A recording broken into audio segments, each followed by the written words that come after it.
ఆరోగ్యం, ఆత్మవిశ్వాసం అనూస్తో సాధ్యం. ట్రాన్స్ఫర్మేషన్ సర్వీసెస్ పైన ఫ్లాట్ 50% డిస్కౌంట్. అనూస్ సిన్స్ 1982. నమస్తే రమ్మగారు. నమస్తే జయ. ముందు బియ్యం మొదట అన్నమే కదా. అవును. అయితే మనం ఎన్ని బియ్యం తోటి చేయదలుచుకున్నామో అది ఆ బియ్యం ముందు వండేసుకోవాలి. అన్నం వండుకుంటే బాగుంటుంది. అవును. దీనికి ఏం చేయాలంటే మనం కొబ్బరి పాలు తీసి పాలతోటి బియ్యాన్ని కనుక ఉడికించుకుంటే ఎక్కువ రుచిగా ఉంటుంది. ఒకవేళ కొబ్బరి పాలు కుదరలేదనుకో మానేయచ్చు. ఒటిగా అన్నం వండేసుకుని కొబ్బరితో తాలింపు వేసుకోవచ్చు అనమాట. కానీ మీరు అన్నట్లు పాలతో కనుక ఉడకబెట్టుకుంటే టేస్ట్ భలే ఉంటుంది, రుచి బాగుంటుంది. కొబ్బరి పాలు, కొబ్బరి ఏంటంటే కొబ్బరి ఒక కాయ, ఇది ఎలా అంటే ఒక గ్లాస్ అనుకోండి, ఆ మాత్రం గ్లాస్, ఆ గ్లాస్కి ఒక కాయ కొబ్బరిని కొట్టి చక్కగా చిన్న ముక్కలు చేయటం, మిక్సీలో వేసేసి కాసిన సరిపడా నీళ్ళు పోసి పిండేస్తే పలచగా ఉన్నా పర్వాలేదు. అవునవును. కొబ్బరి పాలు తీసేసి దాంతో మనం వండేసుకోవచ్చు. కొంచెం ముదురు కొబ్బరికాయ అయితే ఇంకా ఎక్కువ పాలు వస్తాయి. ఇప్పుడు ఒక గ్లాసు పావు బియ్యం ఉంది, ఈ గ్లాస్తో గ్లాస్ పావు బియ్యం వేసాను నేను. ఒక గ్లాసు కొబ్బరి పాలే పోసేస్తున్నాను. చూడు చిక్కగానే ఉన్నాయి.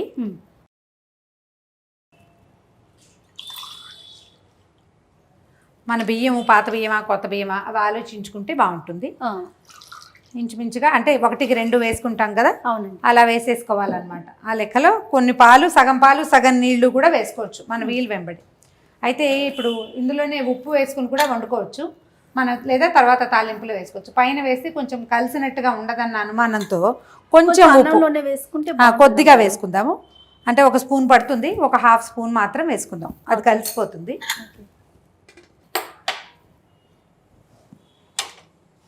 తగ్గించమంటారా రమ్మగారు? కొంచెం మీడియం ఫ్లేమ్ పెట్టి, ఎందుకంటే ఈ స్టవ్ పెద్దది కాబట్టి. చాలండి, చాలు. ఇది 2 విజిల్స్ వచ్చాక తిప్పేసేయాలి. ఓకే రమ్మగారు, తాలింపుకి రెడీ చేసుకుందామా?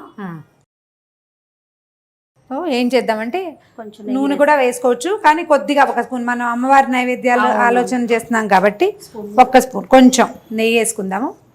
ఎందుకంటే ఇందులో మనం కొబ్బరి వేయిస్తాం కాబట్టి చాలా నూనె అవి అక్కర్లా. పోపు గింజలు వేగడానికి సరిపడానే మనకి నెయ్యి. కొబ్బరి పాలలో ఆల్రెడీ కొంచెం జిడ్డు ఉంటుంది కదా, ఉంటుంది, జిడ్డు ఉంటుంది కాబట్టి అంత అవసరం లేదనమాట. నెయ్యి వేసాం కదా. అన్ని పోపు దినుసులు నీ పక్కనే ఉన్నాయి చూడు. కాసిన పల్లీలు ఇంకా అందిస్తాను. కొద్దిగా పల్లీలు వద్దు, మేము జీడిపప్పులే వేసుకుంటాము అంటే వేసుకోవచ్చు, మన ఇష్టం. మన ఇష్టం. శనగపప్పు, మినపప్పు ఇవన్నీ కూడా మన అన్నాన్ని బట్టే ఈ కొలతలు. అవును. ఇవి ఇంచుమించుగా చూడండి, నేను 1 గ్లాసు బావాలా పెట్టాను అంటే ఒక పెద్ద గ్లాస్ రైస్ పెట్టుకున్నాం అనుకో, ఈ నేను వేస్తున్న తాలింపు సరిపోతుంది. 1 స్పూను అటు ఇటుగా, అంటే ఎవరి అలవాటుని బట్టి కదా. చెంచాలతో వేసుకునే అలవాటు ఉన్న వాళ్ళు అలా వేసుకుంటారు, అలాగా పాతకాలం వాళ్ళకి స్పూన్లతో అలవాటు ఉంటుంది కాబట్టి. ఆవాలు, అమ్మ కూడా ఇదే చెప్తారండి, స్పూన్ ఆవాలు లెక్క ఏంటి, చేత్తో వేసేసేయాలి. కానీ కొంచెం చివరికి వేసుకుందాం. మన ఆవాలు జీలకర్ర వేస్తారా? వేద్దాం కొంచెం. ఇది కొద్దిగా కలిపి, కొంచెమే జీలకర్ర, ఎక్కువ వేయట్లేదు, ఇవి వేసినంత ఎక్కువగా లేదనమాట. ఓకే, జీడిపప్పులు ఇవి.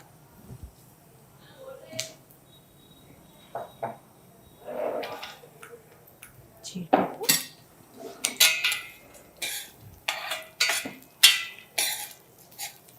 చాలా కొంచెం అయినట్లు అనిపిస్తుంది, ఎందుకంటే ఆయిలీగా అయిపోతుంది, కొబ్బరితోటి జిడ్డుగా అయిపోతుంది.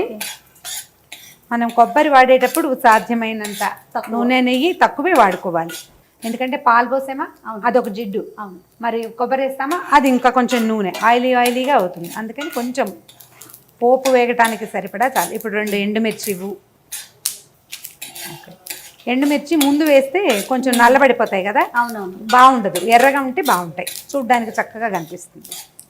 రమ్మగారు, ఎండుమిర్చి పచ్చిమిర్చి 2 వేస్తారా మీరు?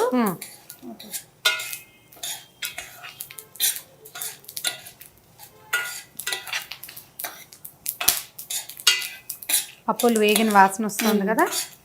జీడిపప్పులు కూడా ముందు వేయను, ముందు వేస్తే ఎక్కువగా రంగు మారిపోతుంది. ఓకే, కొంచెం ఇంగు వేసుకుందాము. దీంట్లో మిరియాలు వేసుకునే అలవాటు కూడా కొంతమందికి ఉంటుంది, మీ అలవాటుని బట్టి ఒకవేళ ఉంటుంది. నేను వేయను, ఇంగు లేనిదే వంటకం కుదరదు. ఓకే, ప్రతి దాంట్లో వేస్తారనుకుంటా. ఎక్కువగా వేస్తాం. అయిపోయింది కాబట్టి ఇది వేగిపోయినాయి. కాసినాయి పచ్చిమిర్చి ముక్కలు, తర్వాత కొంచెం కొత్తిమీర, కరివేపాకు. కొత్తిమీర కాదు ఏమిటో ఇది కరివేపాకు. కొత్తిమీర కూడా వేస్తే బాగుంది అనిపిస్తుంది. అవును, పాలు కదా చూడు బయటకు వచ్చేస్తున్నాయి. దాదాపుగా మన పోపు అంతా వేగిపోయింది. కొబ్బరి వేసేసుకుందాము. ఓకే, ఇది ఒక కాయ కొబ్బరి, ఒక గ్లాసు పెద్ద గ్లాసు రైస్కి ఒక కాయ కొబ్బరి పాలు, ఒక కాయ కొబ్బరి. ఓకేనా?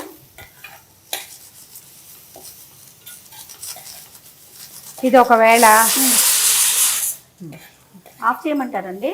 ఇంకొక 1 మినిట్ సిమ్లో పెట్టుకుని ఆపేసుకుందాం.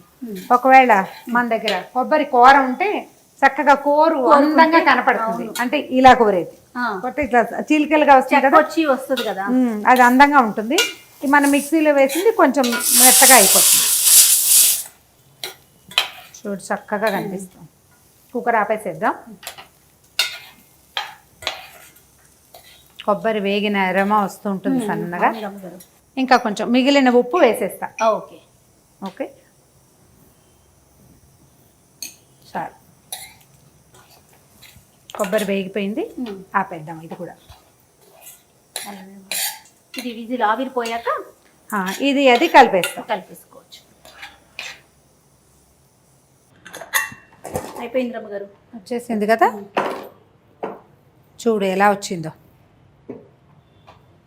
చక్కగా ఉడికిపోయిందండి కదా. ఇది ఎట్లా అంటే మన ఇంట్లో పెద్దవాళ్ళు ఉండి కాస్త మెత్తగా తింటారు అని అనుకుంటే మెత్తగా ఇంకొక చుక్క పాలు పోసుకోవటం కాదు. పొడి పొడిలాడుతూ కావాలంటే ఒక చుక్క నీళ్ళు పాలు ఏదో ఒకటి తగ్గించుకోవటం. ఇదిగో మనం వేసిన తాలింపు రెడీగా ఉంది కదా, రైస్ ఇందులో వేసి కలిపేసేద్దాం. ఉప్పు ఆల్రెడీ అందులో వేసాం, ఇందులో వేసాం కదా, సరిపోతుంది.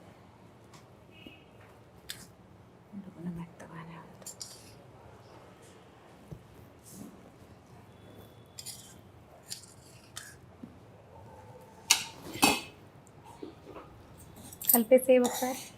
ఇది మనం కొబ్బరి కనుక సన్నగా కోరితే దీని మొహం ఇంకా అందంగా కనపడుతుంది. సన్నటి అంటే కూరలాగా ఉంటుంది కదా, అట్లా.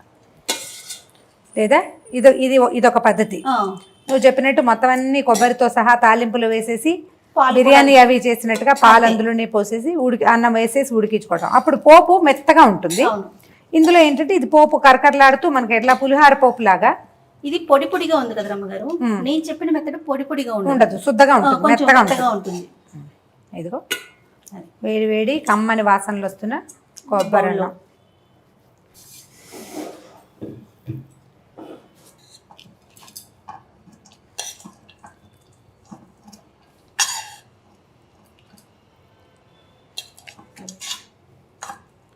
అలా పడుతుందా? అలా వేయండి అంటున్నా రమ్మగారు. చాలా త్వరగా చక్కని కొబ్బరి పాలతో అన్నం తయారైపోయింది. మీరు పాలు ఎక్కువ పోసుకుంటారా, కొబ్బరి ఇంకా ఎక్కువ వేసుకుంటారా, కోరుతారా, అవన్నీ మీ చాయిస్లు. కానీ ఇలా చేస్తే తొందరగా అయిపోతుంది, రెడీ వండేసి పెట్టేసుకోవచ్చు. పాలు పోయలేకపోతే ఒట్టి అన్నం వండుకుని కూడా కొబ్బరితోటి చేసుకోవచ్చు. కొబ్బరి కోరిన కొబ్బరి అయితే ఇంకా బాగా కుదురుతుంది. అవును.